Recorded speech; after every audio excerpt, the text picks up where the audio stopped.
بسم الله الرحمن الرحيم الحمد لله رب العالمين والصلاة والسلام على أشرف الأنبياء والمرسلين محمد وعلى آله وأصحابه أجمعين أما بعد. Brothers and sisters in Islam, this particular moment and words will be directed to my younger brothers that are involved in gang life. And the title states advice to the Muslim youth that are involved in such activities. And I don't want this to be or to seem as if it's some sort of, it's me preaching to the youth, for the youth that may be watching.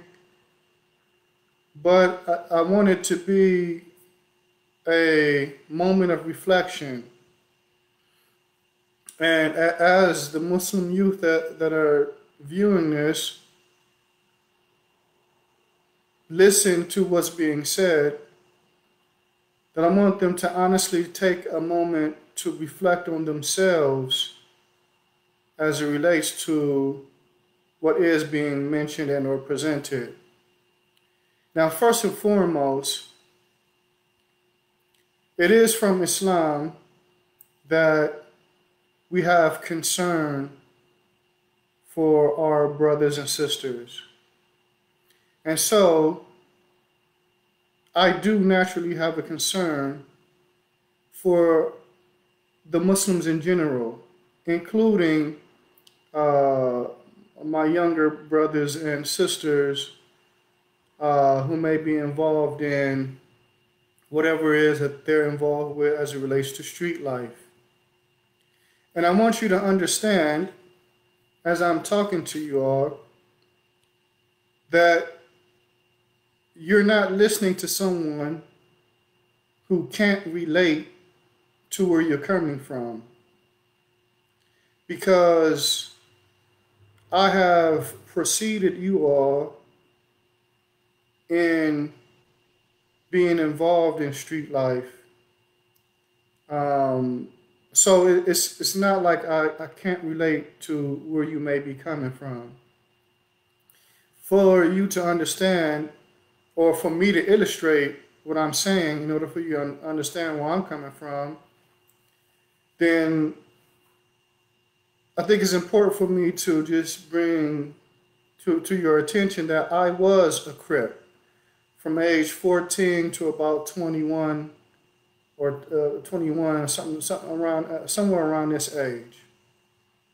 In Los Angeles, I was from a gang called East Side Hustler Crip, 108 or 108th Street. And I understand the falsities that are attributed to gang life and gang members. And I also understand the realities. And so most time when you hear people speak about gangs and gang life, and I remember hearing this when I was growing up, they would say that gang members are usually people that come from either low income areas with one parent in the home, and basically people that are coming from broken homes. I know that not to be true because of my experience in gangs. As a youngster in the streets of LA, it was something that everybody naturally would do. LA has a strong gang culture. And so when I was in junior high school, we were taggers, and then we moved on to posse banging. And then when we went into high school, it was just a natural progression from that to straight up Crips and Bloods. And so I didn't come from a background where I had an alcoholic parent or a parent that was addicted to some type of drug. That wasn't my background. Now, I did have somebody within my family that was like that, but it wasn't immediate, yani, as it relates to my mother or father. And so, like I said, in LA, and I don't know the dynamic of Toronto, if it's like LA in this sense, but in Los Angeles, the gang culture amongst the youth was very strong, and it was something that people did. And for people that didn't bang, it usually were young people that didn't bang. They usually were people who, one, just had an aversion for hanging out in a neighborhood like that anyway, or two, they had an aversion or they had trust. They weren't too welcoming of big crowds and a lot of people and things of that nature. But most people that you found being in the neighborhoods, hanging out, and thus forth and so on, they ended up from one gang or another. They ended up from one gang or another. Not to sound negative, for some people they may say, okay, we were just following the trends, and thus forth and so on, the trends of the culture back then. But I didn't come from an adverse family in the sense that I had a mother or a father that was a crack addict or an alcoholic or something to this effect. I had parents that loved me, and I knew others who were like that as well. And I knew some who did come from backgrounds like that. My best friend at that time, we called him Smurf from my neighborhood. His mother was a crack addict, and I remember when he met his father for the first time. And if I'm not mistaken, he was around 17 or 18 when he met his father for the first time. So there were people that were like that too. Don't get me wrong, but to say that everybody's situation was like that wasn't the case. And so I know that there may be brothers and sisters coming from Muslim backgrounds that are involved in gangs, and they don't have adverse backgrounds or dysfunctional family backgrounds that you normally hear so-called professionals state as to why this is the reason why people join gangs. Likewise, to a very large degree, we know that gang life can be glamorized, and so people have a certain type of outlook concerning gang life. That's where the strength is, and thus forth and so on. And when you go into neighborhoods, especially like when you're dealing with Los Angeles, the strength were in it was in the gangs. It was in the gangs. But I think one of there are some things that need to be kept in mind, and I want my younger brothers and sisters to reflect off these things. One, you usually hear people in an attempt to discourage people from being in gangs and being involved in street life, is that they say that the outcome of street life is either one or two. You either end up dead or in jail. That particular premise is not 100% correct. It's not 100% correct. Although there are a lot of people that do end up in jail, and there are a lot of people that do end up dead, there can be other outcomes that could be negative and or positive. And so, me as your big brother, I want, again, to just have this discussion be a discussion where we reflect and we really think about what's being presented. And the reason why I say that is because I look at myself. I look at myself and my experiences when I was banging. And so I knew when I was banging that there were certain things that I was doing that was clearly wrong. And then there was things that I did that I knew were wrong, but I really didn't contemplate the magnitude of the wrong. Meaning it was almost like a fly that I just brushed off my nose, so to speak.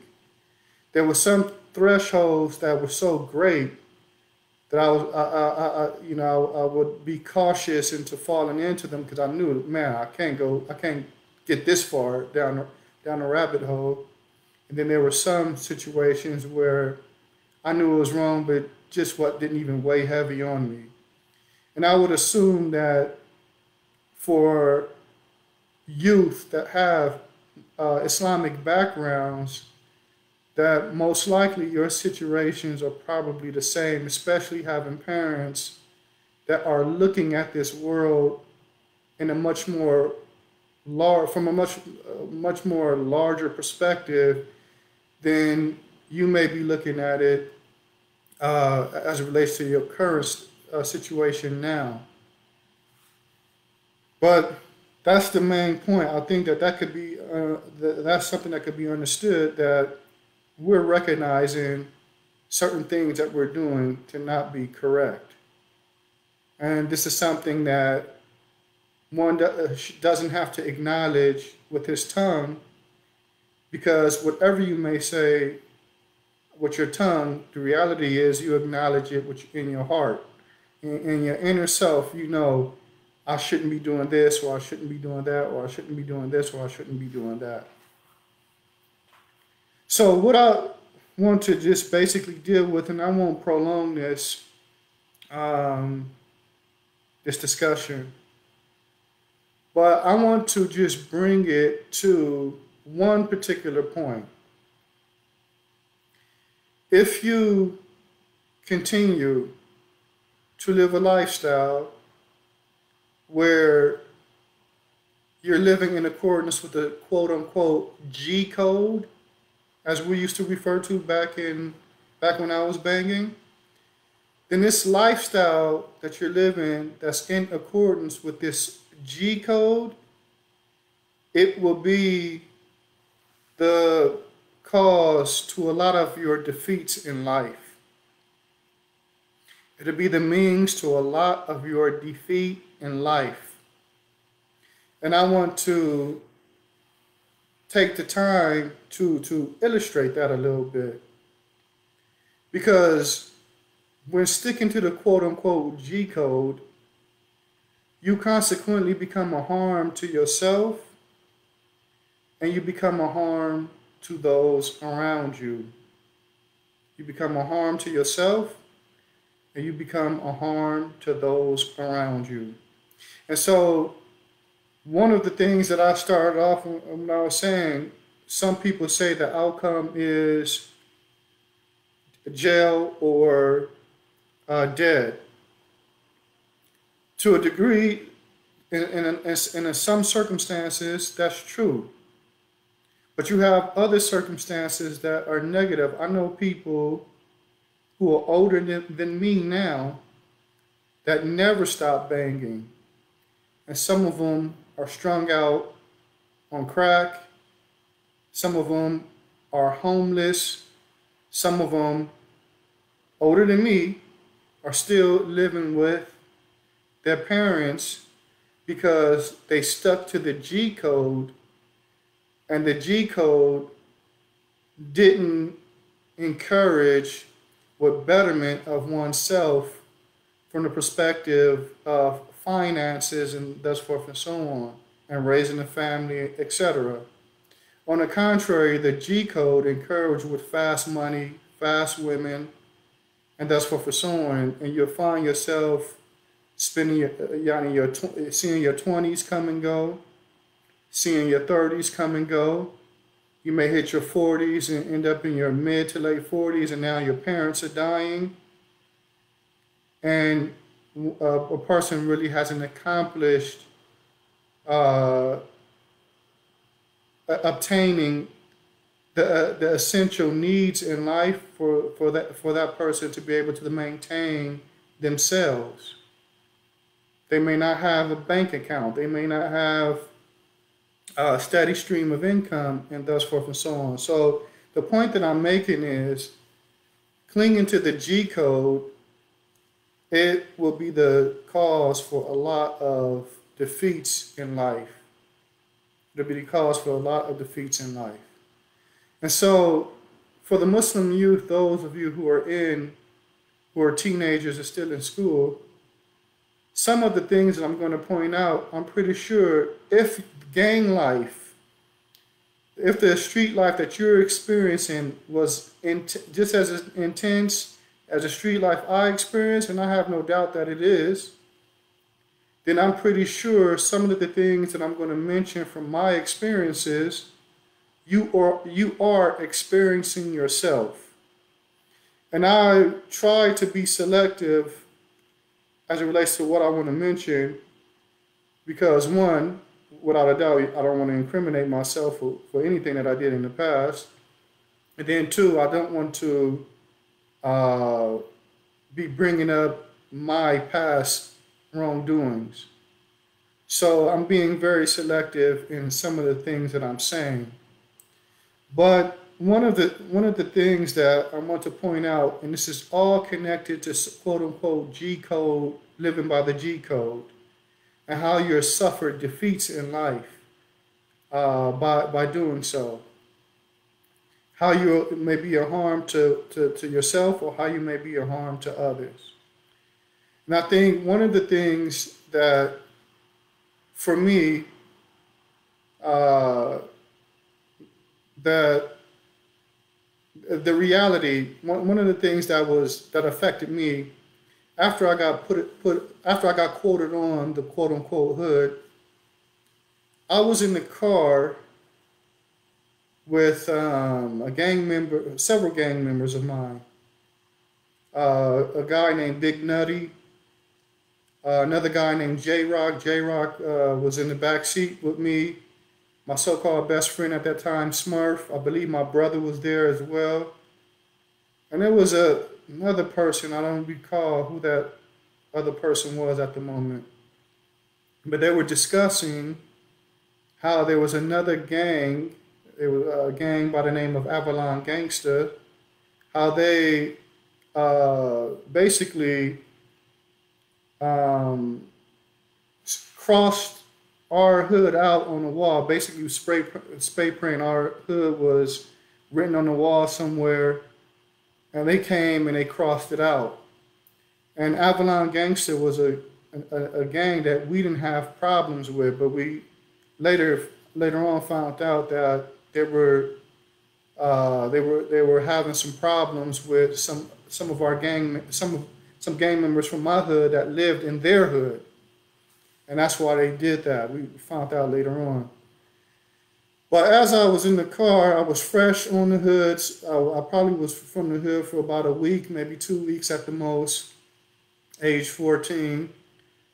And they're discussing how this gang did that. And me and my naivety at that time, like I said before, prior to that, I was a tagger, then a posse banger. When we say posse banger, meaning we were from gangs that weren't Crip and blood, and it wasn't as intense, meaning we weren't killing each other. We would get into brawls and fights and like that, but it wasn't of the nature of how Crip and blood was. And so, as they're discussing this, I naively made a suggestion. I said, "Oh man, they did that, man. All we need to do is go get a spray can, and cross them back out." And Big J Rock, this was a person who seemed like he had no mercy in his heart for anybody. He looked me dead in my eyes and he said, "Get a spray can and cross them back out. We need to go over there and kill one of them." Of course, he said it with some profanity. But that was the gist of what he meant. We need to go over there and kill one of them. And when he said that, it's like it echoed in my head. Kill one of them. Kill one of them. Kill one of them. Kill one of them. And it was at that moment that I really, really realized what I had gotten myself into. What I had gotten myself into.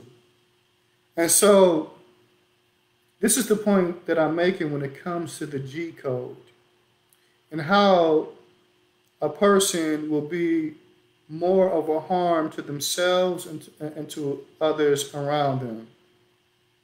The actions of this gang, when we look at things from a much broader perspective than the G code, didn't do something that necessitates a person's life being lost. It didn't necessitate a person being killed over that. But this person who said that was dead serious. He wasn't joking, and he wasn't a person that was known for joking, literally. In fact, he was the type of guy, because it was clear and apparent that he had little to no mercy in his heart for people, that when he came around, he was the type of guy that you always had to be on guard with, because he was unpredictable. He was unpredictable. And so I say that to use that as an example, that the type of things that are done keeping in accordance with the G code, if we would really sat back and analyzed what we're saying and what we're doing, it really doesn't make sense. It really doesn't make sense to even entertain being a part of something like that. I'm going to give another example as it relates to the so-called G code and how a person just in reality hurts himself. Now, when being from a gang, you meet a lot of other people from gangs. Sometimes you may be friends with other people from gangs, as long as those gangs weren't gangs that your gang had a problem with. And so there was a guy who went by the name of Baby D Fly, and he was from another gang, a gang called Eastside Kitchen Crip. And me and my brother, we lived in Kitchen Crip neighborhood, and I was told about how Baby D Fly was a guy. I remember him. He was a real good guy. It seemed as if he was trying to get his life together, in the sense that, he was focused on going to school. And when I say school, I'm talking about high school. We were in high school at this time. He was in all of his classes and thus forth and so on. And myself personally, I was kind of the opposite of what he was doing at that time. But he was, it seemed as if he was trying to go that route. And one incident changed his life forever. He was on the bus riding home from school, and there were two Bloods from a gang called Nine Deuce Bishop Blood. They were on the bus as well. And the Bishops knew where he was from. But for whatever reason, they didn't advance on him to do any harm to him.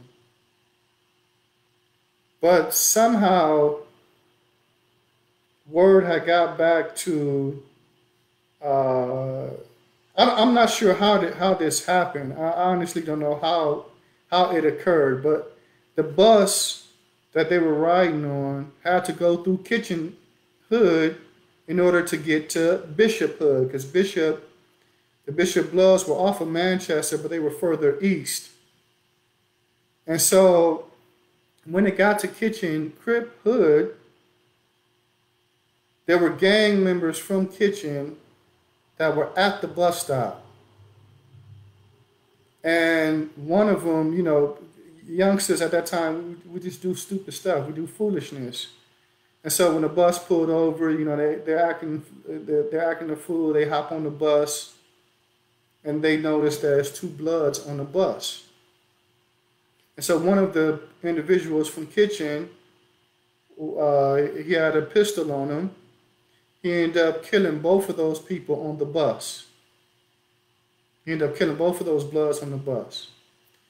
And this individual, Baby D Fly, who was from Kitchen, who didn't know that his homie would get on the bus and do that, he ended up being sentenced for the murder. He ended up being sentenced for the murder, although he literally had nothing to do with it. He literally had nothing to do with it. And on top of that, he, quote unquote, stuck to the G code and didn't snitch on a real person who committed the crime, knowing that they were going to lock him up for that crime and ruin his life. And he sat in jail, and he's still sitting in jail to this very day. I'm 41. This happened now. This happened when I was a teenager, maybe around the age of 16. I don't exactly recall at the time, but Baby D Fly at that time was my age or in my peer group, and he's still in jail to this very day, to my knowledge. And so this is the point that I'm making, that look how he suffered a defeat for sticking to this ridiculous G code that literally amounts to nothing more than bringing hardship upon yourself. Bringing hardship upon yourself. And that's not even to mention as it relates to just doing something as simple as graduating from high school. People may go into class first or second period and then ditch and be gone all day. All of these are the types of things that are actually harmful to yourself. There are numerous people from my gang and other gangs that I know that got killed behind the so-called G code. There was one guy from my gang, from my so-called hood, Lil T Capone. Till this day, we don't know who murdered him. We don't know who murdered him. He was in the neighborhood. He got killed or his body, let me say this, his body was found in a gang called Broadway Gangster in their hood. And we had no problems with them. And when it came to our understanding that he was killed, some of my quote unquote homies went over to the Broadways and investigated what happened. And the Broadways all denied any knowledge of what happened to him. So he lost his life sticking to this G code, and until this very day, we don't know who killed him. I had another guy from my gang. He was the type of guy that would be active in the gang. He lived in the quote unquote hood, and he would be active. And then he was the type of guy that would just disappear for like months on end, 6 months, and then resurface, and then disappear and resurface. He was one of those type of guys.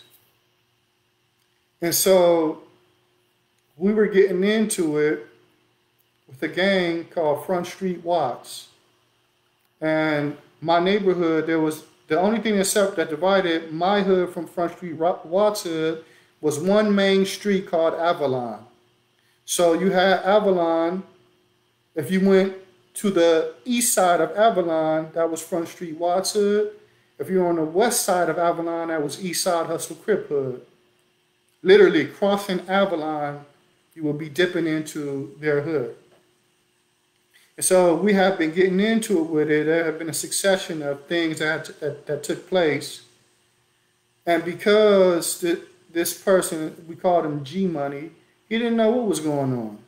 He didn't know what was taking place because it was one of those times where he kind of like disappeared. You know, I don't know what he would do.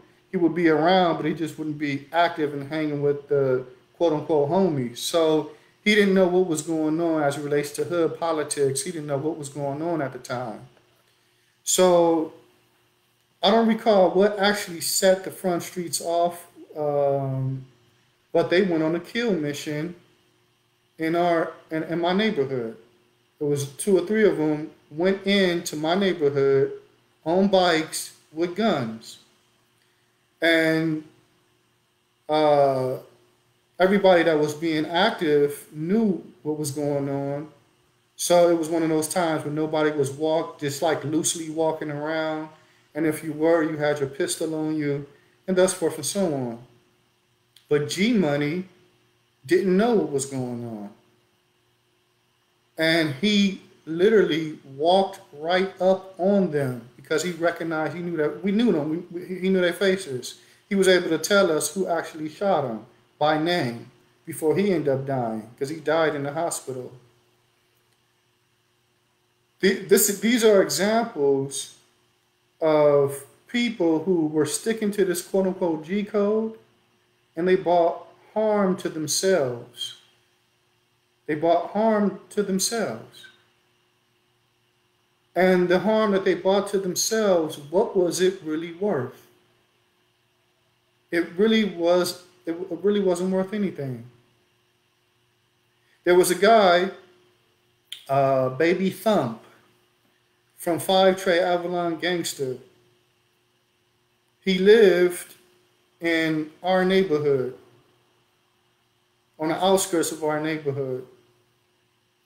This man literally lost his life over a $1 dice game. A $1 dice game. And this killer's sitting in jail now. There's a guy named Baby Thump, Baby Bot, from another hood. But they were shooting dice, and as a result of them shooting dice, an altercation occurred. That argument occurred that turned into a physical altercation, a fist fight, and Baby Thump got the better of Baby Bot in this fist fight, and Baby Bot couldn't accept that. And so he left, and hours later he came back, and when he saw Baby Thump, he shot him. He shot him to death. So these are all examples that people are losing their lives, not making it to, all these people are people that didn't make it to C21. The people that I'm mentioning didn't make it to C21. And some of them may have just barely made it to 21 and they lost their life. And if you're reflecting off of what I'm saying, then it's obvious to see that the things that they lost their lives over were literally senseless. They were literally senseless matters, senseless things. And so this is why I say that this should be a moment of reflection, if anything else, that look at what you're doing and why you're doing what you're doing, and the consequences that can occur for what you're doing. Ask yourself, is it really worth all that? Ask yourself if what you're doing and the consequences that could come about from what you're doing really makes sense. Now, one of the things that in my journey, I can't necessarily say that there was one thing that happened and snap, I stopped banking. I can't necessarily say that because it wasn't one thing. It was a succession of things that took place over a time period that caused me to be more, caused me to have more distaste for that lifestyle. And then until Allah Tabaraka wa Ta'ala eventually sparked like basically pointed me in a direction of returning back to Him and being focused on Him and worshiping Him. And so if you're, and in fact, let me give some examples to illustrate what I'm saying. And then I'm going to ask one simple question. One of the things that I can honestly say was impactful for me. At one point, I was selling a certain type of substance um, in the streets. It was my first time experimenting with selling that particular substance. And the people I was selling to, they would basically come, ask for it, I'll give it, and they'll leave. But where I was selling it at was in an apartment building that my gang it was one of our gang hangouts. And so you had tenants in the building. And when I started selling this particular substance, that's when I realized that one of the tenants was a user of that substance. And so when she found out that I was selling that, she became a customer. And one day she approached me. Now this was a lady, she was older than me. Back then she would have had to have been in her late 20s, I would assume. She was a single mother, with 2 or 3 children in an apartment building. And what I'm about to say that she did, I didn't expect that to happen. And for me, it was one of those things that kind of that kind of impacted my heart a little bit.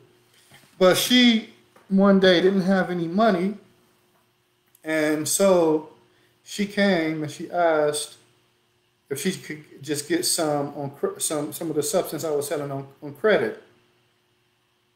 And back then, we're sticking to the G code. We didn't do all that credit stuff. You come with the money or don't worry about it. So she kept coming back to the point where she was literally begging. And at one point she came back and said, listen, I don't want to say how she said it because she said it with profanity, but what she basically did is she literally offered herself to me. I'll do this to you. I'll do that to you. And it was at that moment that I felt like, that I started to feel some type of, I don't want to say disgust, but honestly, I believe I can say a little bit of remorse, because I was looking at this woman and I had this opinion of this woman. And when she came, like in such a lowly manner, literally disgracing herself for this substance that I was selling, in my heart, I realized I can no longer sell this. I can't. And I was banging a Crip. What's up, cuz? People gonna know, all that lingo and all that stuff. I was literally a Crip, but that hit me. In a way where I said to myself, okay, once I finish selling all of this, the initial amount that I bought, once I sell out of all of that, I'm not re-upping on this anymore. Because I didn't want to be the cause to I felt remorse. Like, man, I didn't want her, or anybody for that matter, I don't want to say lives being ruined, but the way that she came in such a manner of subservience, I really felt like that she would do whatever I wanted, no matter how degrading or humiliating it was that I requested. and it made me feel bad inside. So that was one of the thing. That was one thing that was impactful. That it didn't stop me from banging, but I believe it was one of the things that when I was when it happened and I was actually reflecting, because it caused me to stop selling that. It caused me to literally stop selling that substance. It caused me to stop that. So I want the brothers and the sisters to keep that in mind for 1 second. There was another situation, and I know how old I was when this happened because I had turned 18, and there was a warrant out for my arrest. And the warrant that was out for my arrest, I didn't even know I had a warrant out for my arrest. And because if I did, I wouldn't have dealt with the police the way I dealt with the police. But uh, I was 18. In fact, I had just turned 18. That the same day I got arrested was the same day I turned 18, or maybe the day after I turned 18. I don't exactly recall. But it was at a time where the CIA cocaine Contra connection, that whole scandal was in the news. And the head of the CIA literally came to the neighborhood high school to talk, about the accusations that were made against the CIA. Because if anybody that knows anything about that Contra cocaine connection, that cocaine, the cocaine that was being shipped in was flooded in the black community. And that's how we had the crack, the whole crack situation that literally destroyed a whole generation. The crack epidemic that destroyed a whole generation of people. So at any rate, the police presence was heavy at that time. Me and some of the quote unquote homies from the hood, we were walking around the neighborhood. The gang unit rolls up. They hop out on us. They knew who we were. They knew which neighborhood they were in. And one thing led to another. I ended up going to jail because they found that I was 18 and they ran my name and found that I had a warrant. But this was on a Friday, so I had to spend the night or the weekend in the police substation and wait for the bus to take me to court that Monday morning. And this was something, what I'm about to say was something that impacted me as well. When I got on that bus, they put me in handcuffs. So they had me in handcuffs to my wrist like this, towards the front. Then they put cuffs on my ankles. So they locked my ankles in. Then they had a metal cuff going from the middle of the cuffs going down to my legs. So I was chained like that. Then they walked me on the bus, sat me down on the bus, and had a component to the chain at the bottom that locked me down on the bus floor, on the bus floor. So I literally wouldn't have, if I could stand up, but I wouldn't have been able to move from that area. And I remember at age 18, I remember saying to myself, man, I feel like I'm on a slave ship. This is my first time experiencing that. I was like, wow, I really feel like I'm on a slave ship. Now I'm saying this as a Crip. Like I'm on a slave ship. This is what this reminds me of. And so that, for me, little things like that was impactful for me. I really, my head was really spinning when that happened. Especially knowing about Black history and things of this nature. It wasn't like Black history and the whole slavery thing was unknown to me and the other people that were part of the gang I was from, and the people that we were fighting on the other end of it, on the other side of Avalon or whoever else we were fighting. It's not like none of that stuff was unknown to us. And so when I experienced that, it was one of those things that kind of had me taken aback a little. And so I could keep naming things, and I don't want to prolong it because I think I've been talking for almost an hour now.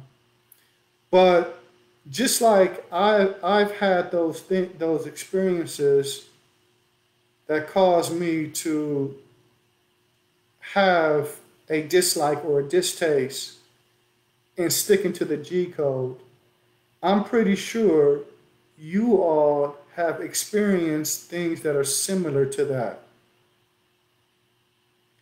And my advice for you would be embrace that feeling. Don't put that feeling off. Embrace that feeling. Reflect off, your circumstance and your situation, and let it be a means for you to do better and for you to turn away from that type of lifestyle. Because you, as Muslim youth, are different from the people that you are banging with. And why do I say that? You have a basic understanding of why we're here and what we should be doing. You have, just coming from Muslim backgrounds, I'm pretty sure you have a basic understanding that Allah created us to worship Him, and that Allah created us to be good examples for, as it relates to ourselves, our families, and within our society. And because you have that understanding, that basic understanding, it doesn't have to be real in depth, it doesn't have to be on a scholarly level, but because you have that understanding, that makes you different from them. That makes you different from them. And I want to quote a statement of Allah to further illustrate what I mean. Allah says, قُلْ هَلْ يَسْتَوِي الَّذِينَ يَعْلَمُونَ وَالَّذِينَ لَا يَعْلَمُونَ? Say, are those who know and have knowledge equal to those who don't know? To those who don't know. So I want you to think about this particular verse that Allah is saying and reflect off this. You are a person that has that basic understanding. And so for you, when you meet Allah, you won't have an excuse, because you knew that this is why you were here and this is what you're supposed to be doing. And so with you knowing that, do you know in your heart that you banging, sticking to the G code, and everything that sticking to the G code consists of, you know you're not supposed to be doing that? And how do I know that you know that? Because when I was banging, I knew in my heart that I wasn't supposed to be doing what I was doing. I knew that in my heart.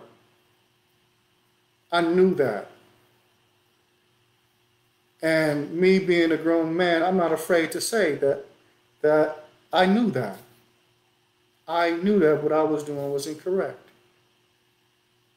I may not have reflected, but at the times when I did reflect, I didn't lie to myself and act as if, yeah, it's all good what I'm doing, and that's what. So I knew that I wasn't supposed to be doing what I was doing.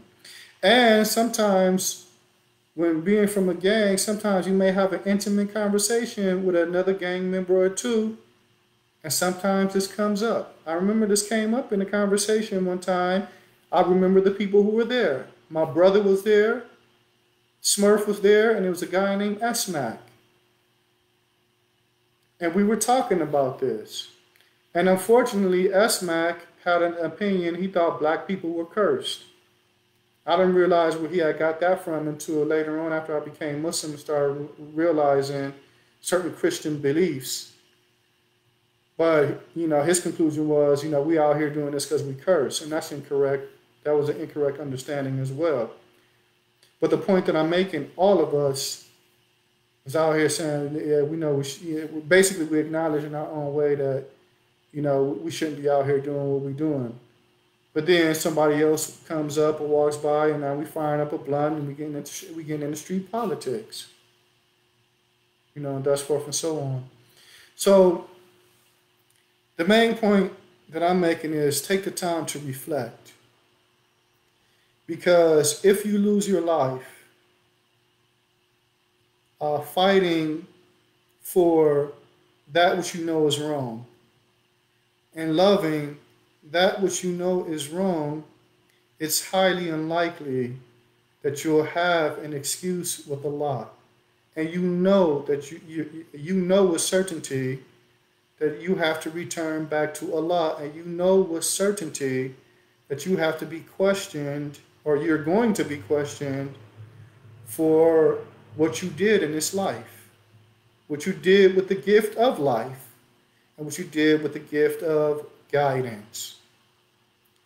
So that's what I want to present to my young brothers and sisters, to reflect off yourselves and reflect off this G code that you're living, and reflect off the bigger picture as it relates to what Allah wants from you.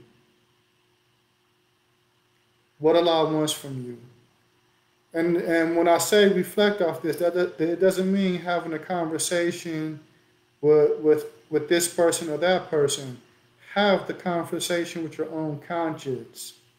Have the conversation with your own heart. Because you have within yourself the answers to these questions, and you have within yourself the understanding that it takes to ensure that you don't continue to fall into either harming yourself or harming others around you. And I say this with confidence because when I look back at myself when I was a teenager, because again, I've only told you guys about selective things that took place, light things, not some of the intense things that were happening in the streets. For us, when I was banging, so much things were happening in 1 week. It would seem like a month went by.